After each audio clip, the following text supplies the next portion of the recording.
अस्सलामु अलैकुम वरहमतुल्लाहि वबरकातुहू। आज हम पढ़ेंगे सूरत मोमिन की इब्तदाई 3 आयतों का सवाब।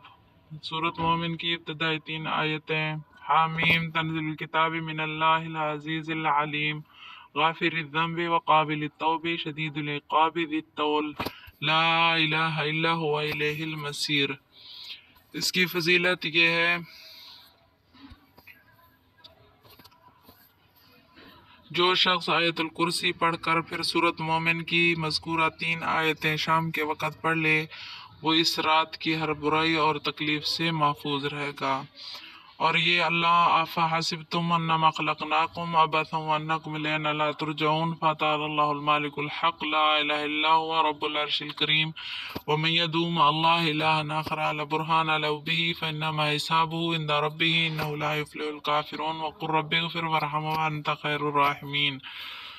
इसकी फजीलत यह है कि इब्न अबी हातिम में है कि एक बीमार शख्स जिसको जिन सता रहा था, हज़रत अब्दुल्ला बिन मसूद के पास आया तो आप रज़ी अल्लाह ताला ने मज़कूरा 3 आयत पढ़कर उसके कान में दम किया, वो अच्छा हो गया। जब नबी पाक सल्लल्लाहु अलैहि वसल्लम से इसका जिक्र किया तो आप सल्लल्लाहु अलैहि वसल्लम ने फरमाया, अब्दुल्ला तुमने उसके कान में क्या पढ़ा था?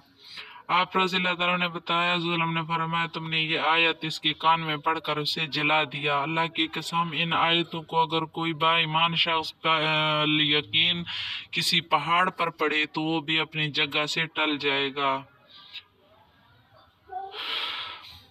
अबू नईम ने रवायत से नकल की है कि हमें रसूल सल्लल्लाहु अलैहि वसल्लम ने एक लश्कर भेजा और फरमाया, हम सुबह शाम मज़कूरा 3 आयतें तिलावत फरमाते रहे तो हमने बराबर इसकी तलाफी दोनों वक़्त जारी रखी।